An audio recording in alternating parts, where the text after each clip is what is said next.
جنگ شروع ہوئی، انڈیا نے ہمارے اوپر حملہ کیا، اور ان کے جرنیلوں کا دعویٰ تھا کہ ہم شام کو جم خانہ لاہور میں جا کے ہماری فتح اور وکٹری جو ہے اس کو وہاں جشن منائیں، تو وہ نہ ہو سکا۔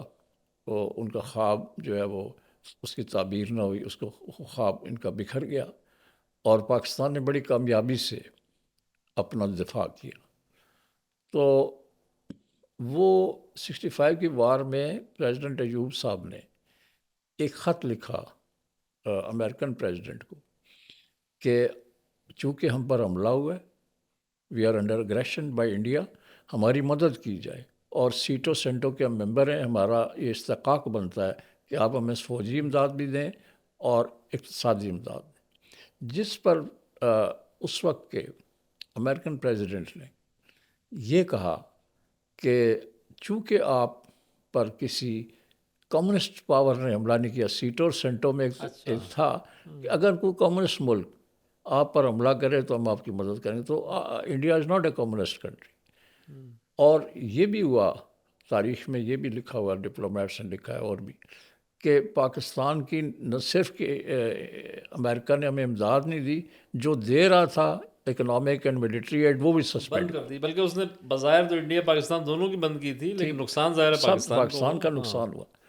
تو یہ افسوسناک واقعہ تھا جس سے ایوب خان صاحب بہت فرسٹریٹ ہوئے، مایوس ہوئے، اور جو جس کتاب کا آپ نے ذکر کیا فرینڈز ناٹ ماسٹرز، وہ اسی کے بعد انہوں نے لکھی کہ کیونکہ ایوب صاحب امریکہ کے ساتھ بڑے، he was a blue eyed boy of the United States, اور ان کے دور میں مدد بھی بہت ملی یو ایس ایڈ کے ذریعے اور کئی۔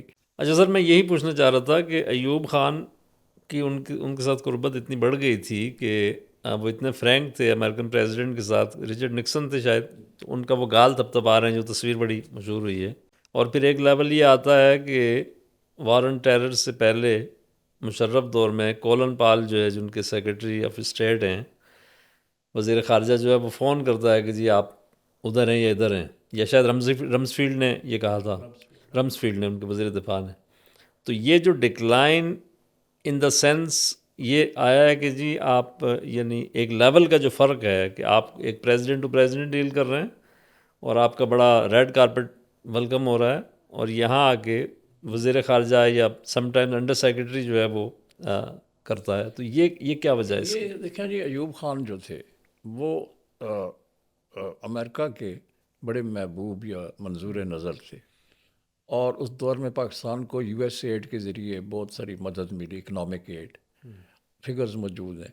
پھر یہ بھی ہوا کہ اس دور میں ایک ملٹری ایڈ بھی آئی، اور اسی دور میں امریکہ نے F-104 اسٹار فائٹر اسے کہتے تھے، وہ جہاز یوں سمجھ لیں کہ اس وقت صرف امریکہ کے پاس تھا، یا اسرائیل کو انہوں نے دیا تھا، یا پاکستان کو۔ تو موسٹ ماڈرن ٹیکنالوجی جو تھی وہ پاکستان کے پاس in terms of aircrafts وہ ہمارے پاس تھی۔ تو کچھ امداد بھی دی امریکہ نے، لیکن پھر انہوں نے یہ کیا کہ 65 کی وار جو تھی اس میں اپنا دی ٹرن دیئر بیکس آن اس، وہ انہوں نے ہماری مدد نہ کی، بلکہ جو وہ تھی ہماری امداد وہ روک لی۔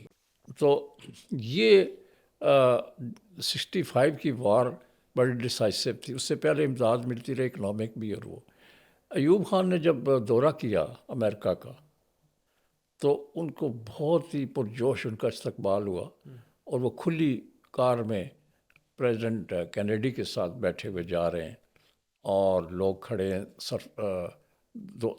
دونوں طرف سڑک میں امریکن، اور کلیپنگ کر رہے ہیں۔ اور اس میں ایک جملہ میں نے کہیں پڑھا تھا کسی امریکن اخبار میں، اس وقت کے اخبار میں مجھے ملا، کہ کسی خاتون نے کہا اپنے پاکستانی کوئی ہمارے جو کھڑے تھے وہاں پہ، ان سے کہا کہ oh your president is so smart and beautiful. تو ایوب کی پرسنالٹی بھی تھی، تو بہرحال وہ ان کے بہت قریب تھے۔ اور ایوب خان جب وہاں گئے امریکہ، تو پاکستان کی طرف سے ایک گھوڑا، پاکستان کی آرمی کی طرف سے ایک گھوڑا بھی ان کو پیش کیا، اس کا نام تھا سردار۔ اچھا، اور اس گھوڑے پہ جیکولن کینیڈی جو تھی مسز کینیڈی، وہ سوار ہوئیں اور ایوب خان ان کی اس گھوڑے کی باگیں لے کر چل رہے ہیں کسی جگہ واشنگٹن میں. وہ تصویر ان کی کتاب فرینڈس ناٹ ماسٹرز میں موجود ہے. اچھا وہ اسی دوران وہ جو گندم وہاں سے آنے کا اور اونٹوں پہ لدی اس پہ ایگزیکٹلی اسی دوران کا واقعہ ہے. یو ایس ایڈ کی گندم جو ہے نا ایوب کے دور میں ہی آئی. ایوب کے دور میں جی ہاں. ٹھیک ہے نا. اچھا تو وہ کراچی میں آئی شپس میں، اور وہ ان کے پاس ہمارے پاس زیادہ ٹرکس نہیں تھے، یا یہ ڈیلیبریٹ تھا کہ یہ جو بیل گاڑیاں ہوتی ہیں ان میں وہ گندم جو ہے نا سینکڑوں بیل گاڑیاں جو ہیں وہ گندم لے کے جا رہی ہیں. اونٹ گاڑیاں تھیں، اونٹ گاڑیاں کی جی اور ہاں. بیل گاڑیاں بھی، تو ان میں ڈال کے وہ لے کے جا رہے تھے، اور ان کے گلے میں گھنٹیاں بھی تھیں اور ایک کتبہ لکھا ہوا تھا thank you America. Thank you America جی ہاں. یہ بڑا مشہور واقعہ ہے. سو یہ ایک ہمارے تعلقات کا، امریکہ کے ساتھ تعلقات کا بہترین دور سمجھا جاتا ہے. تو پھر پریزیڈنٹ جانسن ہمارے پاس آتے ہیں، تو کینیڈی کے بعد جی جی جانسن نے کراچی میں جب وہ اترے تو وہ جا رہے تھے سڑک پہ، اور انہوں نے ایک اونٹ والی گاڑی دیکھی، اور اس کے ساتھ جو تھا وہ ساربان تھا، اونٹ کو چلا رہا تھا. تو ہی واز امیزڈ، اور انہوں نے کہا کہ ٹھہرو ٹھہرو، گاڑی روک لی، اور اس ساربان، بشیر نام تھا اس کا، بشیر ساربان، بڑا مشہور واقعہ ہوا. اور انہوں نے اس کے ساتھ تصویر کھنچوائی صدر جانسن نے. اور بعد میں جانسن صاحب نے بشیر کو امریکہ کا دورے کی دعوت دی، ان کی اور ان کی فیملی کی. تو وہ بہت بڑی ایک انٹرنیشنل پرسنالٹی بن گیا. تو یہ یو ایس ایڈ کا آغاز اس گندم کے آنے سے ہوا. بعد میں پھر بہت ساری چیزیں اس سے ساتھ، بڑا اربوں ڈالر کی امداد جو ہے اس میں آئی. تو ایوب خان صاحب اس 65 وار کے بعد بہت زیادہ ڈس اپوائنٹ ہوئے، اور انہوں کو یہ کتاب لکھنی پڑی فرینڈس ناٹ ماسٹرز. اور ایوب خان کو یہ بھی ایک دکھ تھا کہ 65 کی وار جو ہے اس میں پاکستان کو اگرچہ اس کو ڈیفیٹ نہیں ہوئی، شکست نہیں ہوئی، لیکن پاکستان کو اکنامیکلی ایک جولٹ، ایک دھچکا لگا تھا. اور ملیٹریلی بھی ہم اس کے لیے تیار نہیں تھے ایز سچ. تو ایوب خان کو بڑا شاک ہوا، اور ان کو ہارٹ اٹیک ہوا. بلکہ ان کے ڈاکٹرز نے ان کو یہ بھی کہا کہ آپ کا ہارٹ جو ہے بڑا ڈیمیج ہو گیا، اور آپ کچھ عرصے کے لیے ریسٹ پہ چلے جائیں. یہ مجھے گور ایوب خان ان کے بیٹے نے کہا تھا کہ ڈاکٹرز نے میں یہ ایڈوائس کی تھی میرے باپ کو. تو ایوب خان ایک فرسٹریٹڈ آدمی تھے at the end of the day, کہ امریکنز نے ان کو ڈچ کر دیا. اور بعد میں آپ کو پھر پتہ ہے کہ 71 میں جب انڈیا نے ہمارے اوپر مشرقی پاکستان پر حملہ کیا، مکتی بانی بنائی، اور ایک کھلم کھلا جارحیت شروع کر دی، تو تب وہ جو بیڑا جس کا ذکر ہوتا ہے، ساتھ ہماری بیڑا، کہ وہ آ رہا ہے جی پاکستان کی امداد کے لیے، مشرقی پاکستان کی فوج وہ ہماری انتظار کرتی رہی، وہ آج تک نہیں آیا. تو وہ مشرقی پاکستان الگ ہو گیا، اور مغربی پاکستان جو ہے اس پر بھی اندرا گاندھی حملہ کرنا چاہتی تھی. اور اس وقت یہ نکسن نے فون کر کے اندرا گاندھی کو ریڈ لائن پہ کہا کہ keep your hands off West Pakistan, اس طرف نہیں دیکھنا یا نہیں آنا. تو اس طرح سے اس نے ویسٹ پاکستان کو بچا لیا، لیکن ایسٹ پاکستان ہم سے جدا ہو گیا، ایک نیا ملک بن گیا. اور امریکہ کے جو کریڈیبلٹی تھی پاکستان کے اندر کہ یہ ہمارا الہی ہے، دوست ہے، ہماری مدد کر رہا ہے، اکنامک اینڈ ملٹری ایڈ ہمیں دے گا، وہ اس طرح پوری نہیں ہوئی. اچھا اس کے بعد بھٹو دور آتا ہے، اور بھٹو دور میں کوئی بہت زیادہ آئیڈیل یعنی ریلیشن نہیں رہے پاکستان کے امریکہ سے، بلکہ اسی دوران ہنری کسنجر کا وہ مشہور زمانہ دھمکی جو ہے کہ جی ہم آپ کو پتھر کے دور میں پہنچا دیں گے، تو وہ کیسا تھا، یعنی اس کی کیا وجوہات تھی؟ جب یہ پاکستان دو لخت ہو گیا تو بھٹو نے کوشش کی کہ امریکہ کے ساتھ ایک مرتبہ پھر کوئی ایک الائنس بنائی جائے. اور وہ میں نے آج ہی ایک تصویر دیکھی ہے کسی جگہ پرانی، جس میں بھٹو صاحب جو ہیں ایز پرائم منسٹر بیٹھے ہوئے ہیں نکسن کے ساتھ. اچھا. تو وہ ویسے ہی میرے ذہن میں آ گیا کہ وہ یہ تصویر تھی.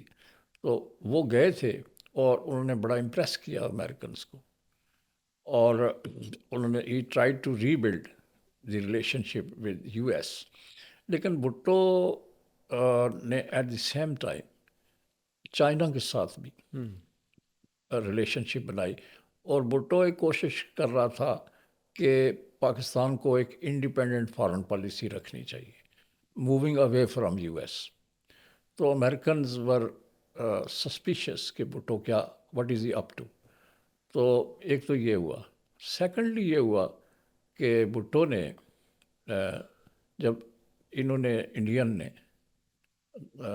اسمائلنگ بدھا کے نام سے ایٹمی دھماکہ کیا اور اپنی انٹینشن ظاہر کر دیں کہ ہم نیوکلیئر پاور بننا چاہتے ہیں، تو وہ اس وقت بھٹو کے ذہن میں یہ آ گیا کہ ایک تو ایسٹ پاکستان ہم سے الگ کر دیا انہوں نے، اب یہ اگر ایٹم بم بناتے ہیں تو یہ مسلسل ہمیں بلیک میل کریں گے، اور کشمیر کا جو ایشو ہے اس کے اوپر یہ ہمیں بہت زیادہ تنگ کریں گے اور پریشر ڈالیں گے اور ہماری بقا خطرے میں. تو پھر بھٹو نے نیوکلیئر پروگرام کا آغاز کیا، جو کہ پوری کہانی لکھی ہوئی ہے.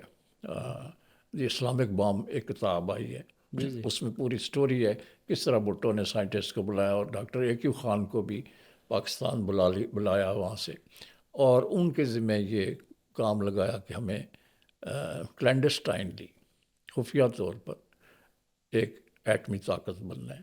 تو یہ اس کا ایک آغاز تھا. تو جو آپ نے کسنجر کی بات کی، وہ 1976 کی گورنر ہاؤس لاہور کی بات ہے، جہاں پرائم منسٹر بھٹو اور ہنری کسنجر کی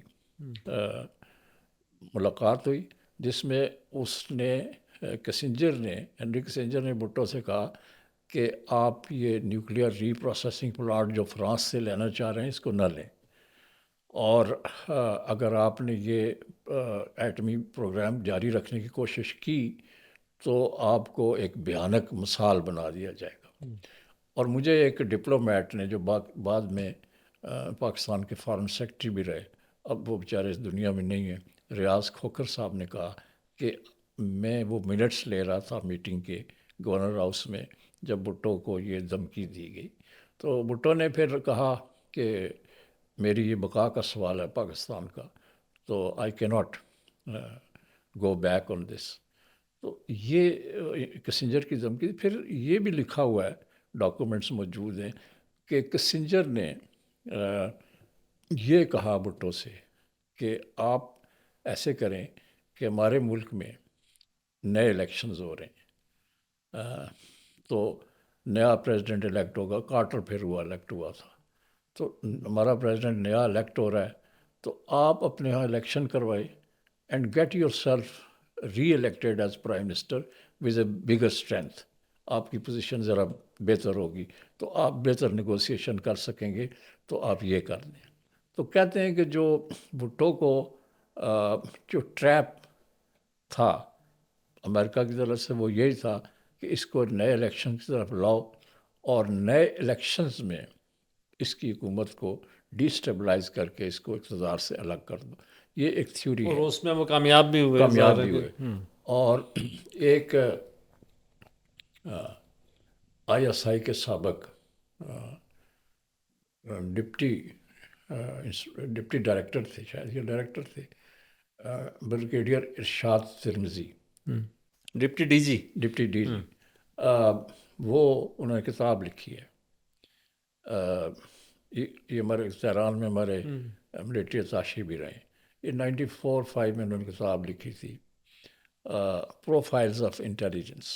اچھا. تو انہوں نے اس میں لکھا ہے کہ 76 میں جب بھٹو نے نئے الیکشن کا اعلان کیا تو بڑی تعداد میں امریکنز پاکستان آئے، اور بقول اس کتاب میں ہے کہ یہ امریکن انٹیلیجنس جو تھی CIA اس کے بندے تھے، اور صحافیوں کے روپ میں زیادہ آئے تھے، اور وہ ادھر اور گھومتے تھے اور پھرتے تھے. اور ایک تھیوری ہے، ایک نظریہ ہے، اور اس میں بہت سی باتیں کہی جا چکی ہیں، بحثیں ہو چکی ہیں کہ وہ لوگ جو تھے وہ بیسیکلی مختلف سیاسی جماعتوں سے ملتے تھے، ان کے قائدین سے ملتے تھے اور ان کو کنونس کرتے تھے کہ بھٹو کے خلاف ایک الائنس بنایا جائے. یہ بھی کہا گیا کہ فنڈنگ کی گئی اور اتنے فنڈنگ بھی پیسے کی فلاں گئی فلاں اور کو دیے کچھ گئے. مثلا جماعت اسلامی کے اوپر کہ جماعت اسلامی کے لیڈرز کو انہوں نے فنڈنگ دی، JUI کے لیڈرز کو. ان کا زیادہ فوکس جو تھا وہ یعنی بقول ریلیجس پارٹیز ریلیجس پارٹیز کو اکٹھا کرنا. تو یہ کسنجر والا جو آپ نے ذکر کیا ہے، اس دھمکی کے بعد بھٹو نے الیکشنز کروائے اور وہ الیکشنز اس کی اقتدار کے خاتمے کا سبب بن گئے.